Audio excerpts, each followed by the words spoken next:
Welcome to the lecture series of application of derivative.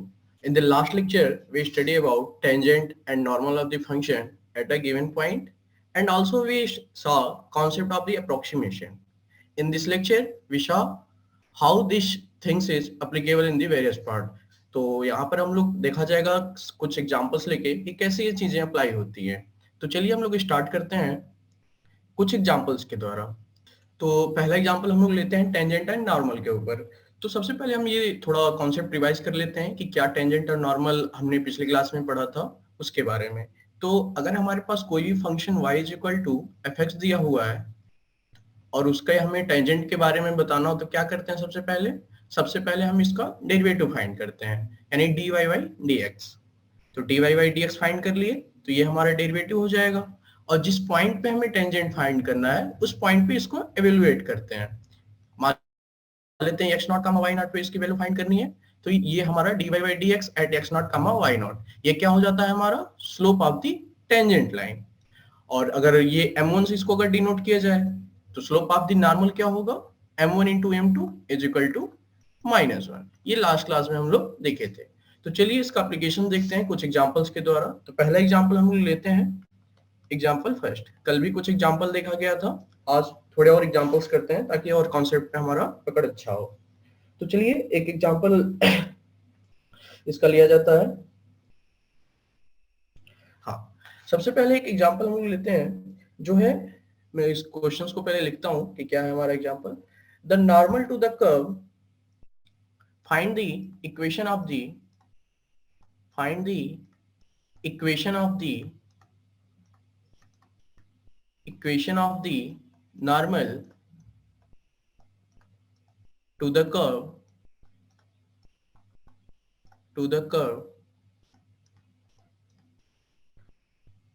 x is equal to a 1 plus cos theta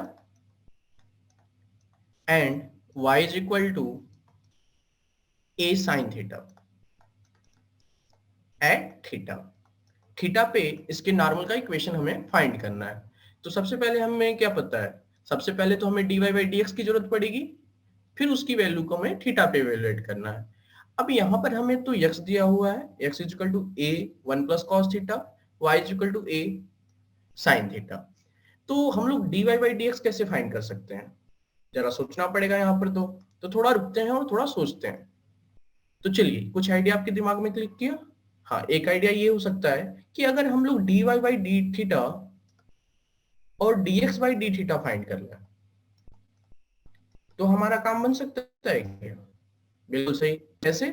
dy by D theta ये किसके equal आ जाएगा हमारा, dy by dx के equal आ जाएगा। आप समझने के लिए आप ऐसे समझ सकते हो, अगर इसका हम लोग डिवीजन लेंगे तो क्या हो जाएगा, dy by D theta into D theta by dx।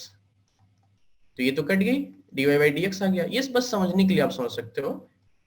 तो यहां से हम लोग को ये समझ में आ गया कि dy बाई dx फाइंड करने के लिए सबसे पहले हमें dy by D theta find करना है और dx by D theta find करना है। तो चलिए फाइंड करते हैं। Here x is equal to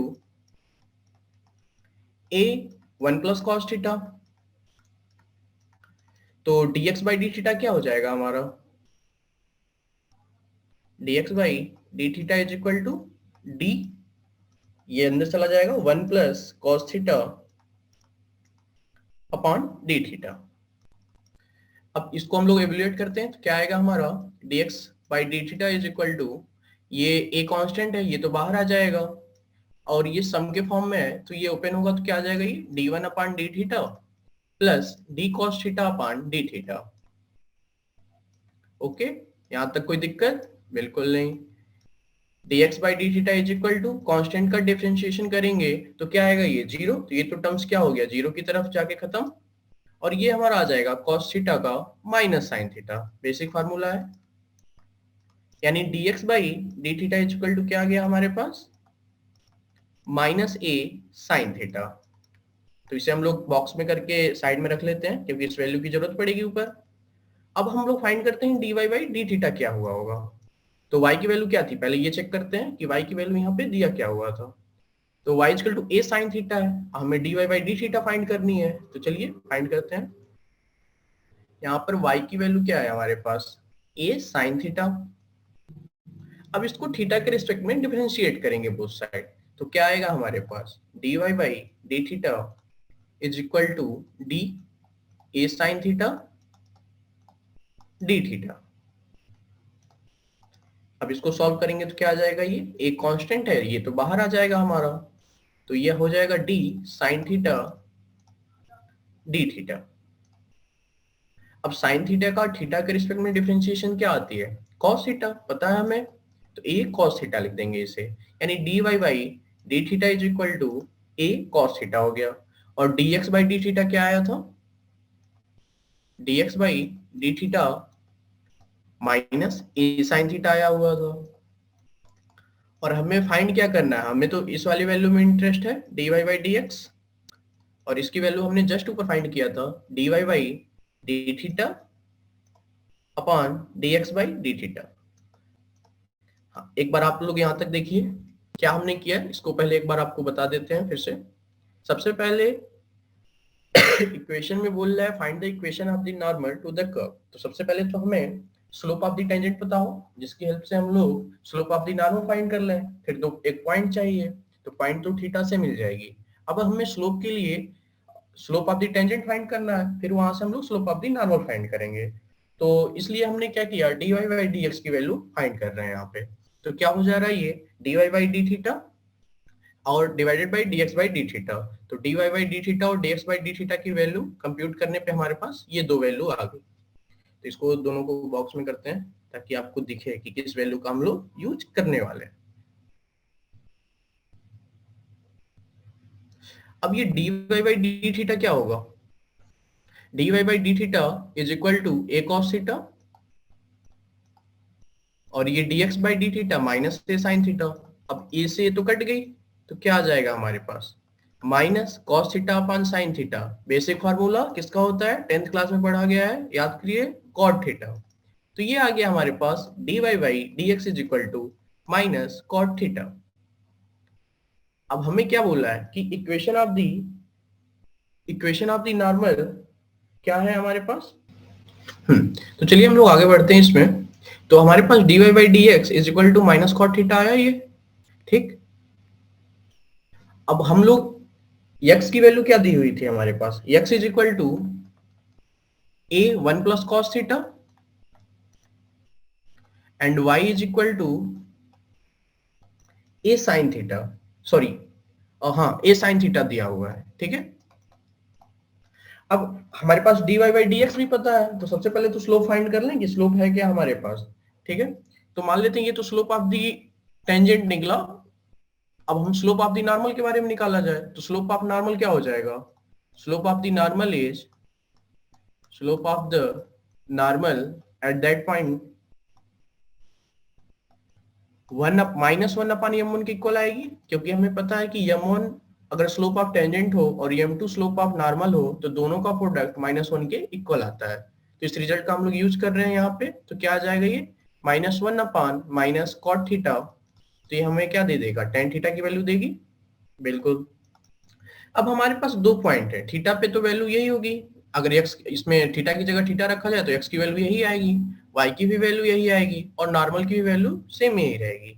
तो हमारे पास एक पॉइंट ये हो गया a plus A cos theta, A का हमने इसमें मल्टीप्लाई कर दिया, ये x की जगह मैं यहाँ पे लिख दे रहा हूँ ताकि आपको और थोड़ा क्लियर हो। x इक्वल टू वाई किसके इक्विवेलेंट, नियरली इक्वल हो गया, इक्विवेलेंट हो गया ये a plus A cos theta और y की वैल्यू a साइन थीटा।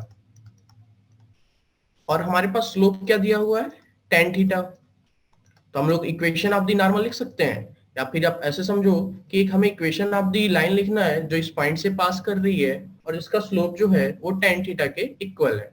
तो क्या हो जाएगा equation of the normal, equation of the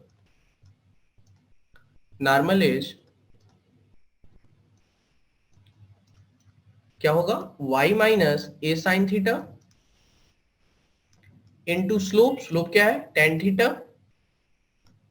x minus ये x का टर्म x नॉट समझो, तो a plus A cos theta. Okay, अब इस चीज को हम लोग क्या करेंगे, सिंप्लीफाई करेंगे, तो इक्वेशन ऑफ द नॉर्मल हमें मिल जाएगा। तो चलिए इससे सिंप्लीफाई करते हैं। तो ये हमारा क्या हो जाएगा, इसे tan थीटा को हम लोग sin theta upon cos theta लिख सकते हैं, बिल्कुल। तो इसे लिखते हैं, तो ये आ जाएगा sin theta upon cos theta. अब इसको माइनस का मल्टीप्लाई करेंगे तो क्या आएगा, ये x माइनस ए cos थीटा। अब cos से हम लोग मल्टीप्लाई कर देते हैं इस साइड, इधर तो अपान 1 है, तो 1 का इधर करेंगे तो क्या मिलेगा हमें, y cos थीटा माइनस ए sin थीटा cos थीटा। और sin थीटा का इधर अंदर मल्टीप्लाई किया जाएगा तो क्या आ जाएगा, ये sin theta x minus A sin theta minus A sin theta cos theta.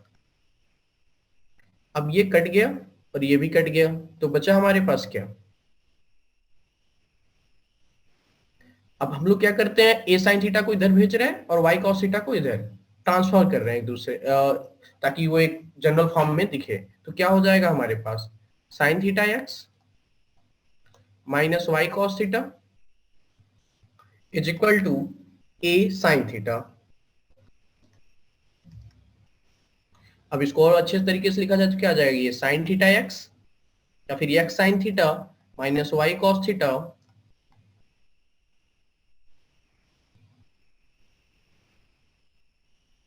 Is equal to A sine theta. Okay, तो ये तो हमारा क्या आ गया, ये इक्वेशन ऑफ द नॉर्मल आ गया उस पॉइंट थीटा पर। तो इस तरह से निकालते हैं। अब इसमें जो क्वेश्चंस आते हैं, अगर आप जेइन के पॉइंट ऑफ व्यू से देखो तो आपको ये क्वेश्चन पूछ सकता है कि हाँ, ये जो हमें इक्वेशन ऑफ द नॉर्मल मिल रहा है वो किस पॉइंट से पास करेगी, उसका स्लोप क्या होगा, और मतलब आपको ये वैल्यू फाइंड करेगी, और इससे रिलेटेड बहुत सारे क्वेश्चंस पूछेंगे। तो एक जेई जेई 2004 में क्वेश्चन आया हुआ था, सेम यही क्वेश्चन है, मैंने वहीं से इसको पुट अप किया कि जो इक्वेशन ऑफ द नॉर्मल हमें मिल रही है वो किस पॉइंट से पास करेगी। तो आपको बहुत सारे एग्जांपल्स दिए हुए हैं, जैसे उस क्वेश्चंस को लिखा जाए तो सेम क्वेश्चन का स्टेटमेंट वो है और उसमें ऐड कर दिया गया इन एबव, मैं लिख दे रहा हूं, इन एबव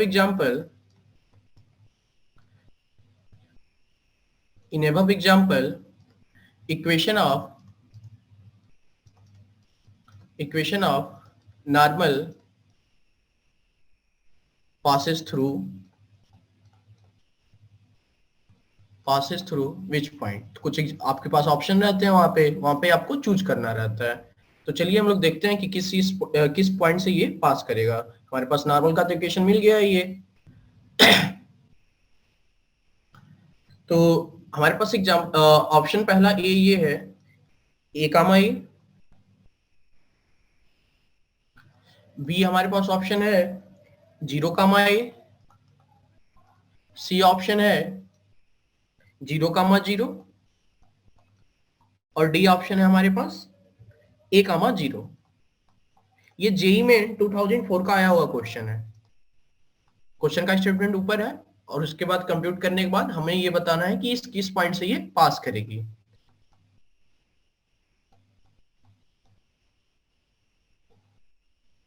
अब देखिए हमारे पास इक्वेशन ऑफ द नॉर्मल तो मिल गया और ये किस पॉइंट से पास करेगी इस चीज को हमें बताना है। तो अगर हम लोग देखा जाए तो यहाँ पर क्या दिया हुआ है, यहाँ पर ए और ए यानी बोथ कोऑर्डिनेट क्या है, ए और ए है। तो अगर x की जगह ए रखो, y की जगह ए रखो, अगर ये पॉइंट इसको सेटिस्फाई कर दे रहा है तो इसका मतलब क्या होगा, ये पॉइंट इसमें लाई करेगा इस लाइन में। तो देखते हैं कि कौन से इस पॉइंट इसको सेटिस्फाई करती है। तो ए का माई इसको सेटिस्फाई कर रहा है क्या, नहीं। लेकिन एक चीज आप देखिए, यहाँ पर साफ आपको दिख रहा है, यहाँ साइन थीटा है, यहाँ भी साइन थीटा है। अगर यहाँ पर a है और x की जगह a लिख दें, y की जगह 0, तो काम बन जाएगा क्या, चमक रहा है आप लोग को। चलिए एक बार फिर से आपको दिखाते हैं, x sine theta minus y cos theta is equal to A sine theta. अब मैं क्या बोलना चाह रहा हूं आपको कि ये जो हमारे पास पॉइंट है, साइन थीटा इधर है, साइन थीटा इधर है, यहाँ पर क्या दिया हुआ है, a दिया हुआ है और यहाँ पे x दिया हुआ है। अगर x की वैल्यू को मैं इस a की वैल्यू के इक्वल कर दूं, यानी x is equal to a, तो ये वाली टर्म को अगर हमें खत्म करना होगा, खत्म कैसे होगी, y की वैल्यू को क्या कर दें, 0 कर दें। तो अब देखो a कामा 0 रखने पे सेटिस्फाई हो रही है। चलिए रख के देखते हैं, a sine theta minus 0 cos theta is equal to a sine theta. तो ये टर्म तो हमारी 0 हो गई, इधर क्या बचा, A sine theta is equal to A sine theta, यानी इस चीज को ये सेटिस्फाई कर रही है। तो यानी हमारे पास वो पॉइंट क्या होगा जिससे ये पास करेगी, ऑप्शन ऑप्शन डी, बिल्कुल सही। तो ऑप्शन डी हमारा क्या हो जाएगा, करेक्ट आंसर हो जाएगी। तो ये जेईई मेन 2004 का क्वेश्चन था। तो आप क्वेश्चन देख के डरना नहीं है, बस अपने कॉन्सेप्ट पे बिलीव रखिए और उसी से आगे प्रोसीड करिए। चलिए एक और एग्जांपल की तरफ बढ़ते हैं, थोड़ा अच्छा सा एग्जांपल वो भी है, उसे सॉल्व करते हैं। उसमें भी आपको equation of the tangent and normal he find करनी है। मैं ये क्वेश्चन आपको क्यों करा रहा हूँ कि इक्वेशन ऑफ टेंजेंट या इक्वेशन ऑफ द नॉर्मल, क्योंकि इससे रिलेटेड और भी अलग अलग तरह के क्वेश्चंस होते हैं। लेकिन सबसे पहले तो आपको टेंजेंट और equation of the tangent, equation of the normal find करने आना चाहिए। उसके बाद से जो भी उससे रिलेटेड क्वेश्चन पूछेगा उस इक्वेशन को फाइंड करने के बाद ही उसका जवाब दे पाते हैं। इसलिए कॉन्सेप्ट पे पकड़ होनी चाहिए। कॉन्सेप्ट पहला क्या है, सबसे पहले उसकी डेरिवेटिव फाइंड करनी है, फिर वो पॉइंट फाइंड करना है जिस पॉइंट पे टेंजेंट या नॉर्मल का इक्वेशन बोल रहा है। अब हमारे पास उसका डेरिवेटिव यानी स्लोप पता चल गई, उसका एक पॉइंट पता चल गया, तो tangent equation of the line लिख सकते हैं इजिली। फिर उसके बाद जो भी उसमें क्वेश्चन में पूछ रहा है उसे उसका जवाब दिया जाएगा फिर। तो चलिए एक और एग्जांपल देखते हैं हम लोग। एग्जांपल है, find the equation of the tangent, find the equation of the tangent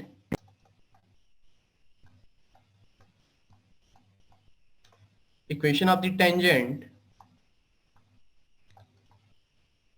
to the curve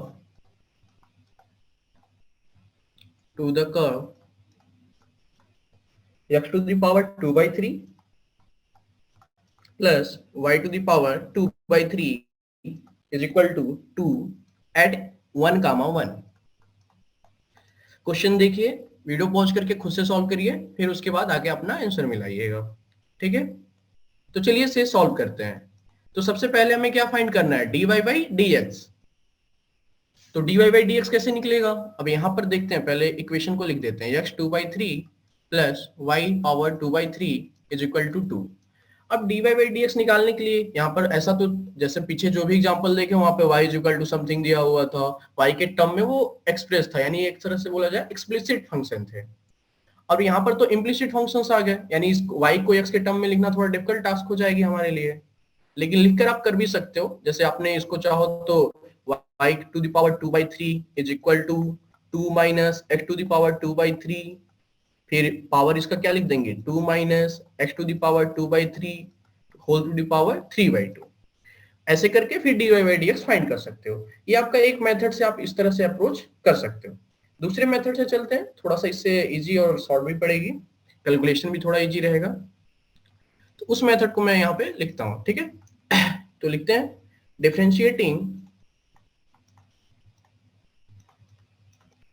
differentiating both sides with respect to x we get, क्या मिलेगा हमें, अब दो यहां पर क्या है कि x के रिस्पेक्ट में हमें डिफरेंशिएट करना है, तो यानी हमें मिला क्या, dx to the power 2 by 3, differentiate किसके रिस्पेक्ट में करना है, x के रिस्पेक्ट में। सिमिलरली यहाँ पे भी हो जाएगा dy to the power 2 by 3 dx, और ये d2 by dx। अब dx to the power 2 by 3, तो हमें फार्मूला पता है बेसिक, क्या होती है, dx to the power n is equal to, अगर x के रिस्पेक्ट में डिफरेंशिएट कर रहे हैं, n x to the power n minus 1। Basic formula यही अप्लाई हो रही है, तो इसको अप्लाई करते हैं यहाँ पे। तो क्या हो जाएगा, ये n की वैल्यू 2 by 3 है, तो ये हो जाएगा 2 by 3 x to the power 2 by 3 minus 1 plus, अब ये dy to the power 2 by 3 है, तो सबसे पहले यहाँ पे कौन सा रूल अप्लाई करेंगे, चेन रूल, बिल्कुल सही। dy to the power 2 by 3 dy by dx, और ये कांस्टेंट टर्म है, d2 by dx, कांस्टेंट का डिफरेंशिएशन क्या आता है, जीरो, किसी के भी रिस्पेक्ट में करिए। तो ये हमारा आ गया 2 by 3 x to the power minus 1 by 3 plus, इसे भी हम लोग सेम इसी फार्मूले से सॉल्व करेंगे, तो क्या आ जाएगा, ये 2 by 3 x to the power y to the power 2 by 3 minus 1 and dy by dx is equal to 0। तो ये 2 by 3 x to the power minus 1 by 3 plus 2/3 y to the power -1/3 dy/dx is equal to 0। अब हमें क्या find करना है, यहाँ पर देखिए 2/3 यहाँ भी है, 2/3 यहाँ भी है। तो अगर 2/3 से होल इक्वेशन में डिवाइड कर दें तो क्या आ जाएगा, ये खत्म होके 1, ये खत्म होके 1, 2/3 0 से डिवाइड करेंगे तो ये 0 ही रहेगा। तो हम लोग इसे ऐसे लिख सकते हैं क्या, x -1/3 power -1/3 y to the power -1/3 dy/dx is equal to 0। तो यहां से dy/dx की वैल्यू क्या आ जाएगी, dy/dx, एक स्टेप और लिख देते हैं ताकि आपको समझ में आए। ये x टू द पावर -1/3 इधर ट्रांसफर होगा तो क्या आएगा, -x टू द पावर -1/3। अब इसके आगे हम लोग नेक्स्ट स्टेप क्या लिखेंगे, dy/dx is equal to -x to the power -1/3 upon y to the power -1/3। अब हमें क्या है कि ये तो हमें स्लोप ऑफ द टेंजेंट मिला, लेकिन हमें किस पॉइंट पे फाइंड करनी थी, पॉइंट दिया हुआ था 1,1। क्वेश्चन में क्या दिया हुआ है, पॉइंट 1,1। चलिए एक बार क्वेश्चन को फिर से देखते हैं। Find the equation of the tangent to the curve x to the power 2/3 plus y to the power 2/3 is equal to 2 at 1,1। तो यहाँ पर हमें dy/dx मिली, यानी ये तो स्लोप ऑफ द टेंजेंट मिल गया किसी भी पॉइंट पे, जनरल पॉइंट पे, लेकिन हमें किस पे फाइंड करनी है, 1,1 पे। तो चलिए स्लोप को लिखते हैं, m is equal to, m मतलब slope of the tangent, dy/dx at 1,1 क्या आ जाएगा, x की जगह 1 पुट करेंगे, y की जगह 1 पुट करेंगे, तो वहां से हमें क्या मिलेगा, -1 to the power -1/3, 1 to the power -1/3। तो 1 टू द पावर -1/3 का मतलब क्या हुआ, क्यूब रूट 1 का पावर कोई भी रखेंगे तो क्या आएगा, 1 ही आएगा, 1, इसका भी 1। तो ये आ गया आपका -1, यानी स्लोप क्या आ गया हमारे पास, -1, और एक पॉइंट दिया हुआ है 1,1। अब देखो ये 10th क्लास का क्वेश्चन बन गया, equation of the line passes through one point and the slope of the tangent या slope of the given line. तो हम लोग लिखेंगे equation of tangent to the given curve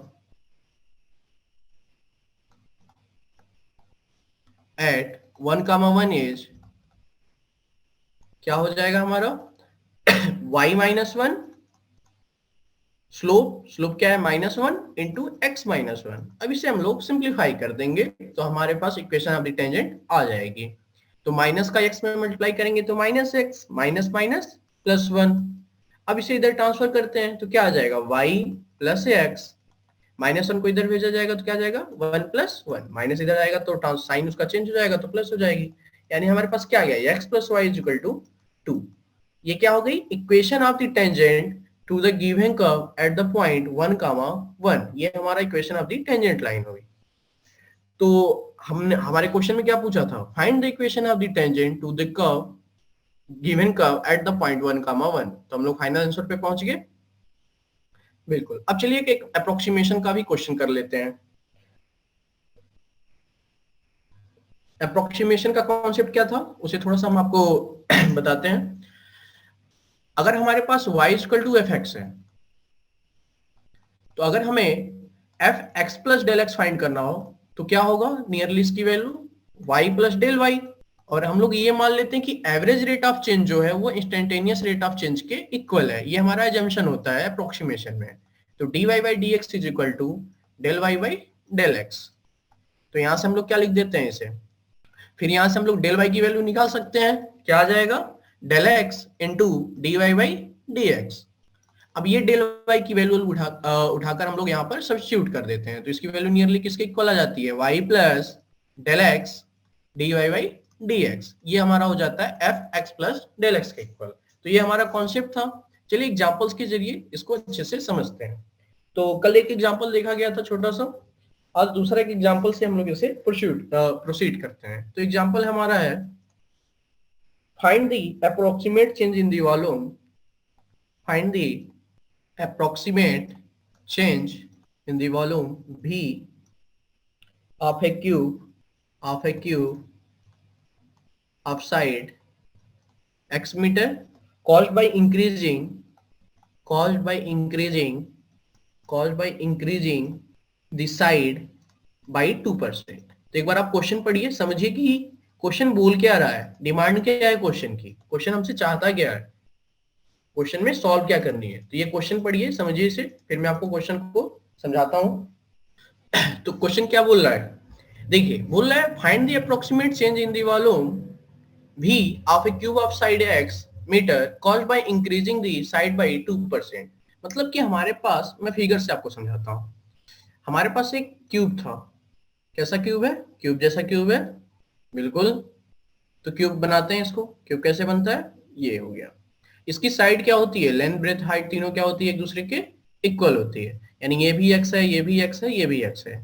इसका वॉल्यूम क्या हो जाएगा हमारे पास, v length into breadth into height, यानी x into x into x, यानी x का पावर 3।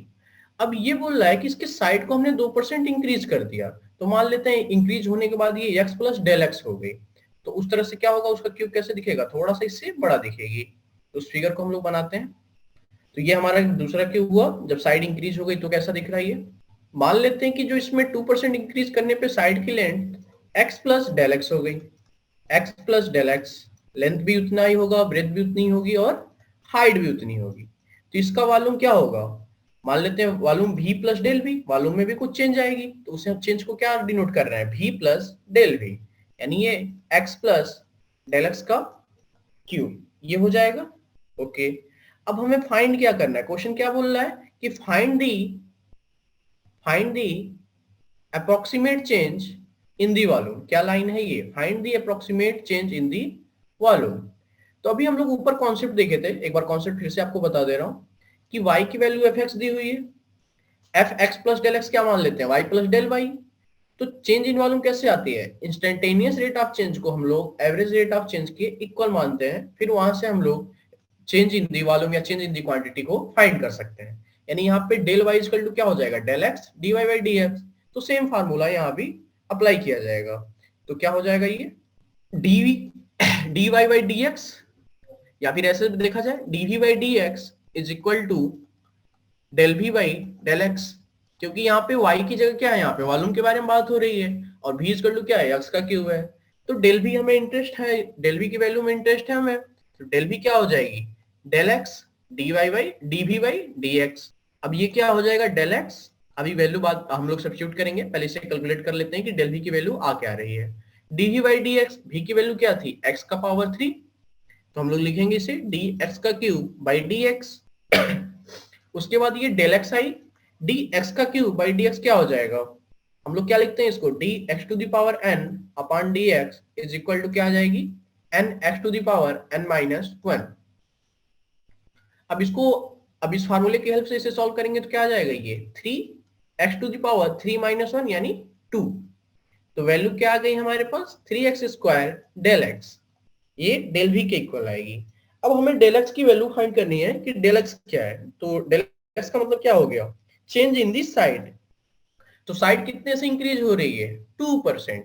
2% का मतलब क्या हो गया, डेल एक्स जो होगा 2% चेंज कितना हो जाएगा, अगर पहले 100 थी तो अब 102 हो गई, तो चेंज कितनी हो जाएगी, 2/100 यानी 0.02। चेंज को हम लोग कैसे निकालते हैं, final quantity minus initial quantity upon initial quantity. तो फाइनल यहाँ पे 102 थी और इनिशियली 100 थी, अपॉन 100, तो ये आ गया हमारा 2/100 0.02। ये बेसिक है जूनियर क्लास का, आप लोग समझ पा रहे होंगे। नहीं समझ में आ रही है तो ये समझिए डेल एक्स चेंज कितना है, 2%, 2/100 करेंगे तो कितना हो जाएगा, 0.02%। तो यहाँ से ये हमें डेल एक्स की वैल्यू मिल गई। अब क्या करते हैं, डेल एक्स की वैल्यू को यहाँ पे सब्स्टिट्यूट कर देते हैं। तो 3x स्क्वायर 0 पॉइंट, और हाँ ये चेंज इन बोला है ना, ये तो ये साइड का लेंथ तो रहेगा ही, इंटू एक्स।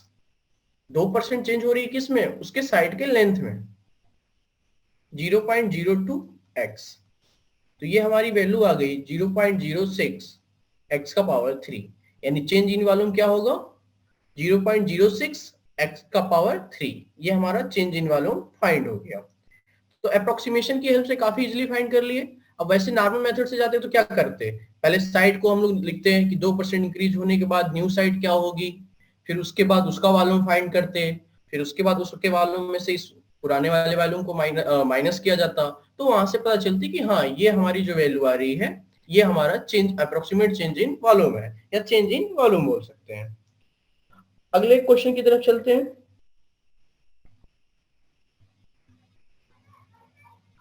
अगला क्वेश्चन जो मैंने आपको इस कॉन्सेप्ट को बताते समय कल बताया था उसी के बेसिस पे क्वेश्चन है। एग्जाम्पल 2, नेक्स्ट एग्जाम्पल चलते हैं। Find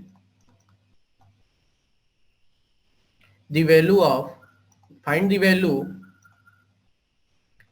f at 3.02 where fx is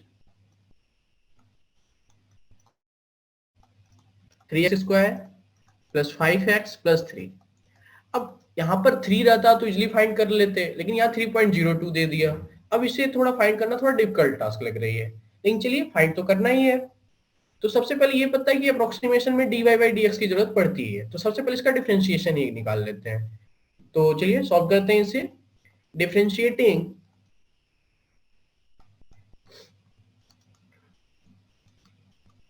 both sides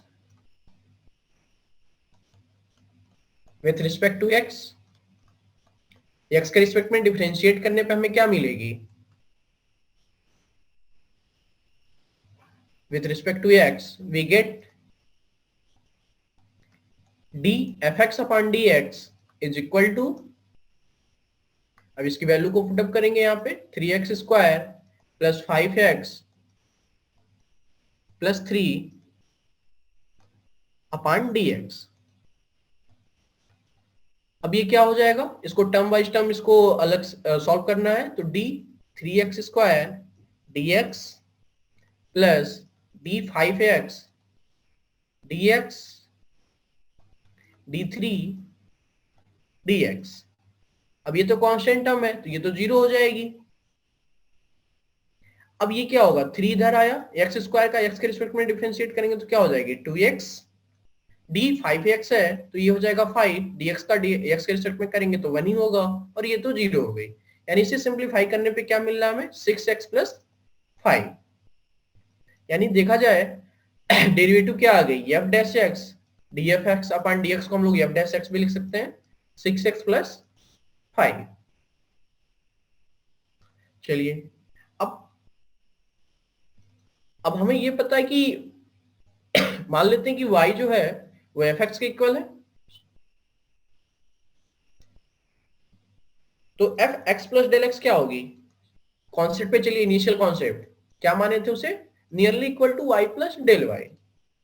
और एक चीज और माना गया था, क्या माना गया था यहाँ पे, कि जो इंस्टेंटेनियस रेट ऑफ चेंज है वो एवरेज रेट ऑफ चेंज के इक्वल होगी। यानी जो डेल वाई की वैल्यू वहां पर क्या आती थी, देखिए चलिए मैं आपको ऊपर कॉन्सेप्ट पे ले चलता हूं।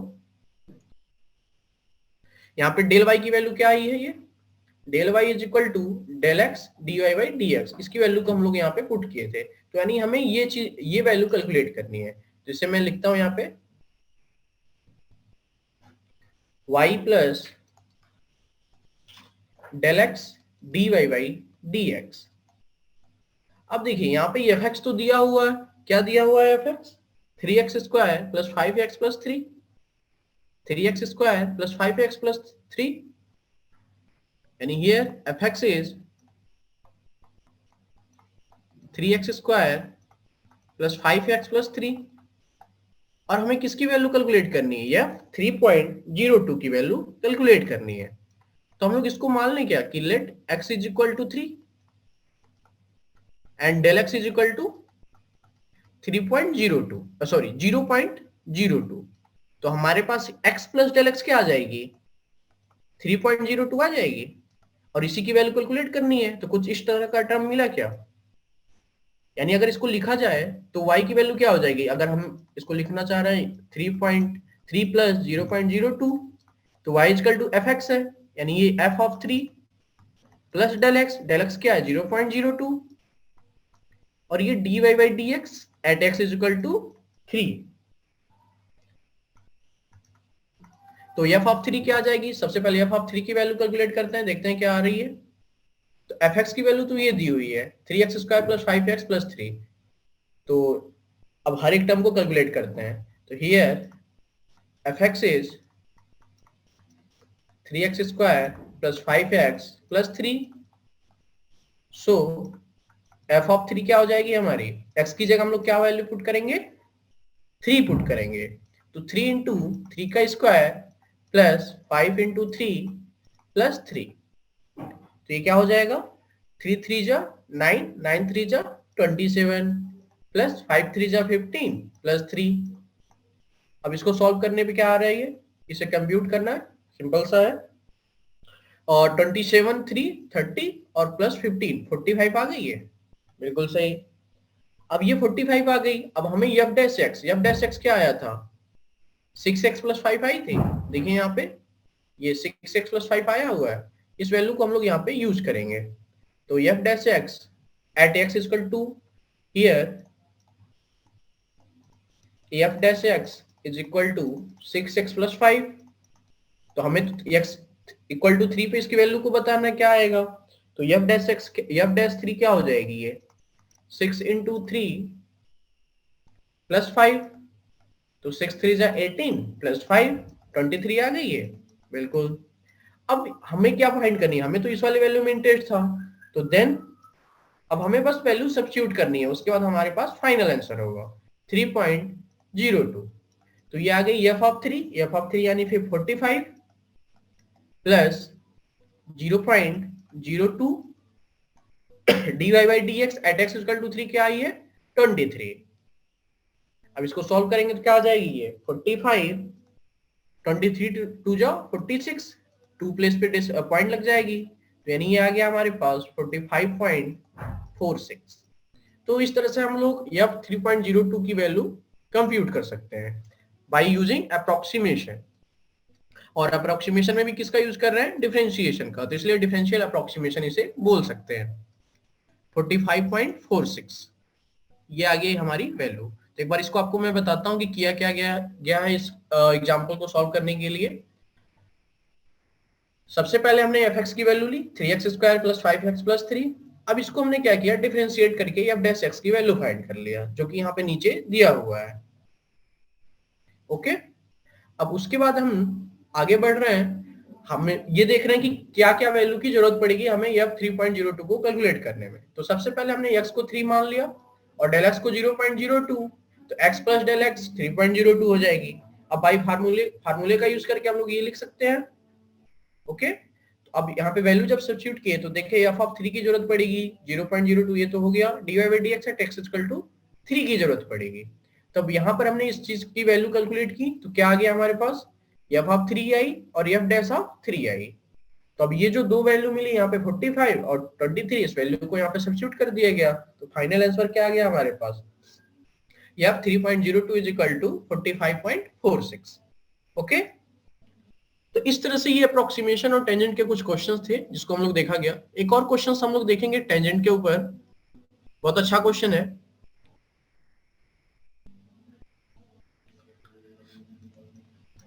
थोड़ा सा कॉम्प्लिकेटेड भी है, थोड़ा टफ में हम लोग रख सकते हैं इसे, हार्ड क्वेश्चन में, लेकिन चलिए करते हैं, देख के थोड़ा डरना नहीं है।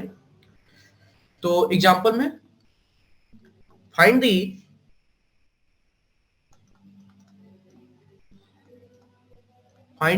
intercept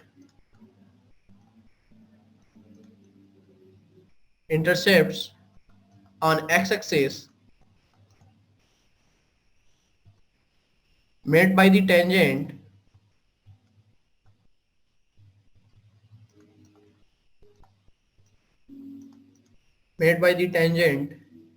to the curve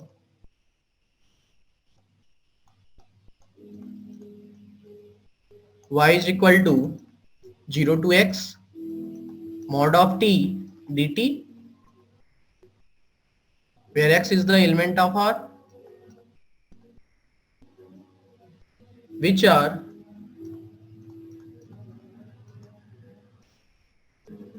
parallel to the parallel to the, which are parallel to the line y is equal to 2x। ठीक है, अब इसके सॉल्यूशन में चलते हैं। पहले तो क्वेश्चंस को समझते हैं, फिर इसको सॉल्व किया जाएगा। क्या बोल रहा है, find the intercept on x axis made by tangent to the curve which are parallel to the line this. मतलब क्या है कि हमारे पास कोई कर्व दिया हुआ है, तो इसके एक पॉइंट पे, किसी पॉइंट पे इसका एक टेंजेंट होगा, तो ड्रा कर देते हैं इसको।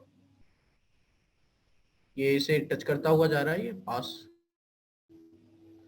अब ये एक्स एक्सिस पे कितना इंटरसेप्ट बना रहा है, जितने भी, अगर जितने भी टेंजेंट होंगे जिस जो इस प्रॉपर्टी को फॉलो कर रहे हो कि y इक्वल टू 2x, ये तो हमेशा ओरिजिन से पास करती हुई लाइन है जिसका स्लोप 2 है। इस लाइन के पैरेलल जो भी टेंजेंट होगी वो x एक्सिस के साथ कितना इंटरसेप्ट बना रही है, उस चीज को हमें बतानी है। तो सबसे पहले एक कॉन्सेप्ट बता देते हैं कि दो लाइन अगर पैरेलल हैं, जैसे यहाँ पे L1 और L2 ये दोनों पैरेलल हैं, अगर इसकी स्लोप m है, दूसरे वाले लाइन की भी स्लोप क्या होगी, m होगी। यानी if two lines are parallel to each other then both have same slope. तो दोनों क्या रखते हैं, सेम स्लोप रखते हैं। अगर दो लाइन पैरेलल है एक दूसरे के, दोनों क्या रखेंगे, सेम स्लोप रखेंगे। ठीक है, तो चलिए सॉल्व करते हैं अब इस क्वेश्चन को। तो सबसे पहले हमें क्या पता करना है, टेंजेंट बोल दिया, यानी dy by dx की तो जरूरत पड़ेगी। तो चलिए सॉल्व करते हैं। Here y is equal to 0 to x mod t dt। तो यहाँ पर दो केस देखेंगे, क्योंकि यहाँ पे mod t आ गई है, यानी t ग्रेटर देन 0 भी हो सकता है, लेस देन भी 0 हो सकता है। तो क्या वैल्यू आएगी उस चीज के लिए हमें यहाँ पर देखनी है। ठीक है, तो यहाँ पर दो एब्सोल्यूट फंक्शन कैसे ब्रेक होती है, एक t ग्रेटर देन 0 पर और एक t लेस देन 0 पे। तो यहाँ पे लिखते हैं case first, when t greater than 0, और case to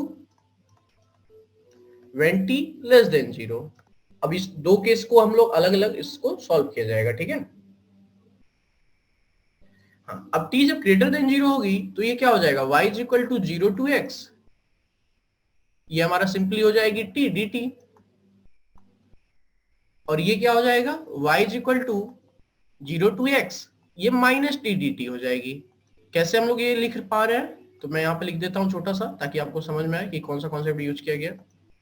mod of x क्या होता है, इस फंक्शन को कैसे ब्रेक करता है, x when x greater than 0 और माइनस ग्रेटर देन और equal to 0 and minus x when x less than 0। Okay, अब बढ़ते हैं, इस क्वेश्चन को सॉल्व करते हैं। हाँ, तो क्या होगा, इसको डिफरेंशिएट करेंगे x के रिस्पेक्ट में, तो क्या आ जाएगी, dy by dx is equal to Leibniz rule लगेगा। तो यहाँ पर x t की जगह x की वैल्यू पुट करेंगे और dx का डिफरेंशिएशन, तो ये x हो जाएगी और माइनस 0। लेबनिज रूल क्या होती है उसको मैं आपको बताता हूँ, बस इसे एक बार लिख लेते हैं। dy by dx is equal to, ये x आ गई, सिमिलरली यहाँ डिफरेंशिएट किया जाएगा तो dy by dx is equal to minus x।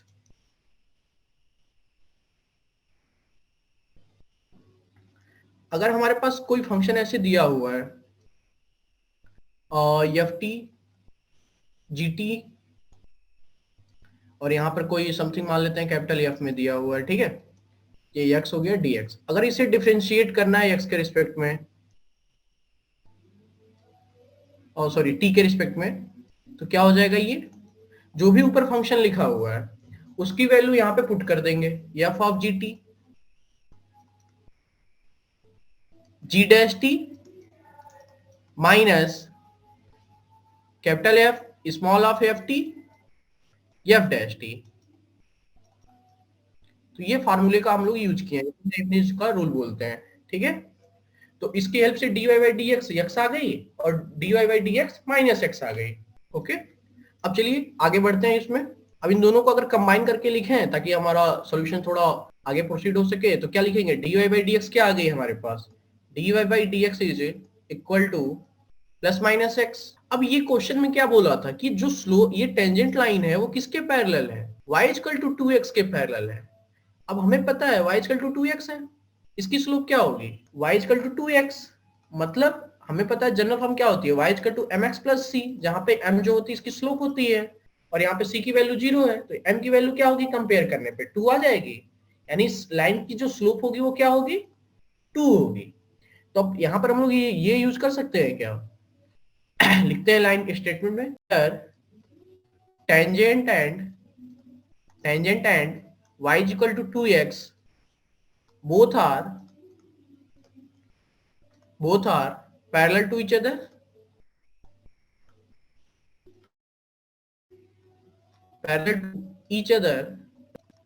hence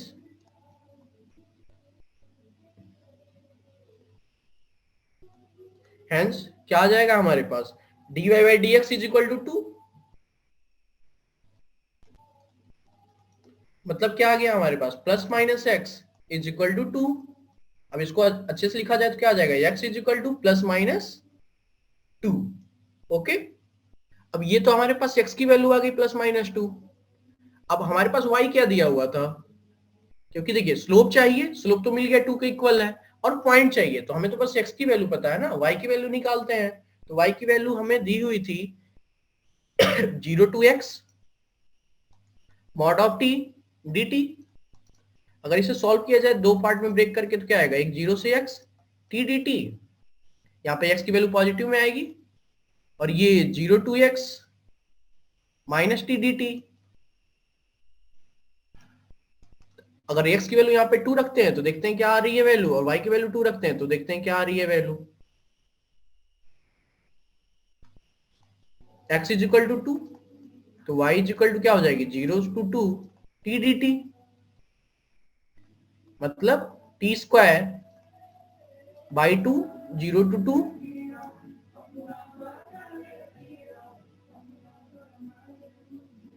अब इसको सॉल्व करेंगे तो क्या आ जाएगा, ये 2 का स्क्वायर बाई 2 माइनस 0 का स्क्वायर बाई 2, 2 का स्क्वायर 4 बाई 2 यानी 2 माइनस 0, ये आ गया 2। यानी x की वैल्यू 2 तो y की वैल्यू क्या आ रही है 2 आ रही है, यानी पॉइंट हमारा क्या हो जाएगा 2, 2 हो जाएगा। और यहाँ पे y की वैल्यू 0 से x t dt है, यानी यहाँ पे x की वैल्यू क्या पुट करनी है -2। तो इसे सॉल्व करेंगे तो क्या आ जाएगी, ये 0 to -2 यहाँ पे माइनस टी डी टी। अब इसे जब सॉल्व किया जाएगा तो ये इसे सॉल्व करने पे हमारा आ जाएगा टी स्क्वायर बाई 2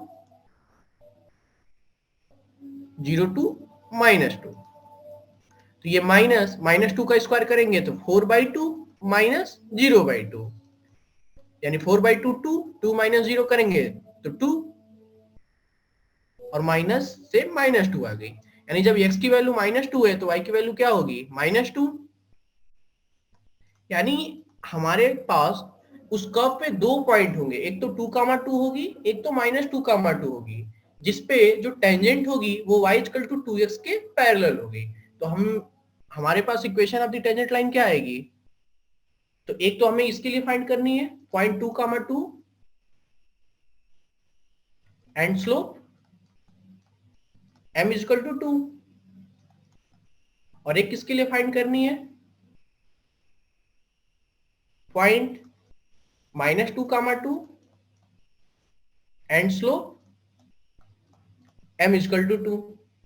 तो चलिए पहले वाले के लिए पहले फाइंड करते हैं, तो क्या आ जाएगा ये y -2 m स्लोप लिखेंगे 2 इंटू x -2। अब इसे सिंप्लीफाई करेंगे तो क्या आ जाएगा ये y -2 2x -4, और सिंप्लीफाई किया जाएगा तो क्या आ जाएगा ये 2x माइनस y को इधर ट्रांसफॉर्म किए और -4 को इधर भेजेंगे तो क्या आ जाएगा 4 2 यानी 2, यानी 2x y इक्वल टू 2। एक equation of the tangent line मिली। अब इसके लिए सॉल्व करते हैं कि दूसरी क्या होगी, तो ये हो जाएगा y plus 2 is equal to 2x plus 2, तो ये y plus 2 is equal to 2x plus 4। अब इसे ट्रांसफॉर्म करेंगे तो क्या आएगा ये 2 माइनस 4 2x माइनस वाई, और अच्छे से लिख दिया जाए इसे तो आ जाएगी 2x minus y is equal to -2। तो यानी हमारे पास दो इक्वेशन ऑफ टेंजेंट लाइन मिलेंगी, जो slope y equal to 2x रखेगी, सॉरी जो इस टेंजेंट जो इस लाइन के पैरेलल होगी, और x एक्सिस पे हमें तो इंटरसेप्ट बतानी है, तो इंटरसेप्ट क्या आएगी x एक्सिस पे इंटरसेप्ट का मतलब ये हो गया कि y इक्वल टू क्या हो 0, तो यहीं पे लिखते हैं when फॉर x इंटरसेप्ट, क्योंकि हमें तो इंटरसेप्ट निकालनी है।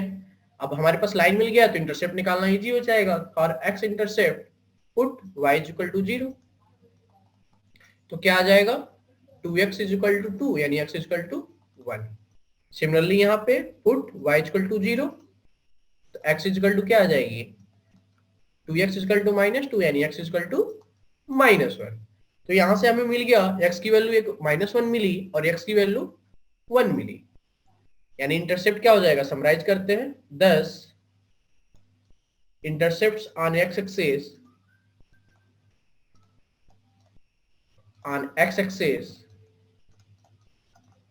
आर ±1। तो चलिए एक बार इसको मैं रिकॉल कर देता हूं कि इस एग्जांपल में किया क्या गया है ताकि आपको समझ में आए। कैलकुलेटिव पार्ट भी था। सबसे पहले ये बोल रहा है क्वेश्चन में कि इंटरसेप्ट फाइंड करना है टेंजेंट के द्वारा, जो टेंजेंट y = 2x के पैरेलल हो। अगर y = 2x के पैरेलल होगी यानी दोनों लाइन का स्लोप इक्वल होगा, तो सबसे पहले तो हम लोग टेंजेंट फाइंड किए dy/dx। तो दो केस लेके फाइंड किए, जब t की वैल्यू ग्रेटर देन 0 हो और दूसरा t की वैल्यू लेस देन 0 हो। तो एक केस में dy/dx x आया और दूसरे केस में dy/dx -x आया। और ये कैसे फाइंड किए, लेबनिज रूल लगा के, जो यहाँ पे लिखा हुआ है। तो अब इसको अगर समराइज करें तो dy/dx की वैल्यू आ गई +-x। अब ये जो है y = 2x के पैरेलल थी और इसका स्लोप हम कैसे पता किए, y = mx + c के लाइन के से कंपेयर करके। यहाँ पे m की वैल्यू क्या आ गई, हमें 2 मिल गई। अब ये क्या बोल रहा है, here y and t both are parallel to each other, तो यहाँ से x की वैल्यू +-2 कंपेयर करके निकाल लिए। अब हमारे पास x की वैल्यू मिल गई, स्लोप मिल गई, लेकिन हमें तो पॉइंट चाहिए। तो y की वैल्यू कैलकुलेट करने के लिए फिर हम उसी मेथड पे गए, 0 से x के बीच में कैलकुलेट किए। जब x की वैल्यू 2 थी और x की वैल्यू -2 थी, तो वहां से हमें y की वैल्यू 2 और -2 मिली। तब हमारे पास 2 पॉइंट मिल गए। यहाँ पे जो रिजल्ट आई हमारे पास, इसका मतलब ये है कि उस कर्व पे 2 पॉइंट होंगे जहां पर इक्वेशन ऑफ जो टेंजेंट होगा वो पैरेलल होगा y = 2x के। वहां से ये चीज बता दी गई। अब जब पॉइंट पता चल गया, स्लोप पता चल गया, तो equation of the tangent line लिख दिया गया, जो कि 2x - y आया। 2x - y = 2 और 2x - y = -2। फिर अपने क्वेश्चन पे आगे जब गए तो वहां पे ये पूछा था कि x इंटरसेप्ट क्या होगी, तो y की वैल्यू 0 पुट करके x इंटरसेप्ट फाइंड कर लिए, तो वहां से हमें +-1 मिली। तो हम आज के लेक्चर में पढ़े क्या, सबसे पहले तो हमने कुछ क्वेश्चंस देखे टेंजेंट और नॉर्मल के ऊपर। और हाँ, ये जो क्वेश्चन है ये जेईई मेन का क्वेश्चन है। ये जेईई मेन 2013 का आया हुआ क्वेश्चन है, तो इसे मैं मेंशन कर दे रहा हूँ। ये मैं प्रीवियस ईयर के क्वेश्चंस आपको इसलिए दिखा रहा हूँ ताकि आपको ये समझ में आए कि हाँ, चीजें टफ नहीं होती हैं, इजी होती हैं, बस करना होता है, घबराना नहीं है, बस प्रैक्टिस करिए। ये जेईई मेन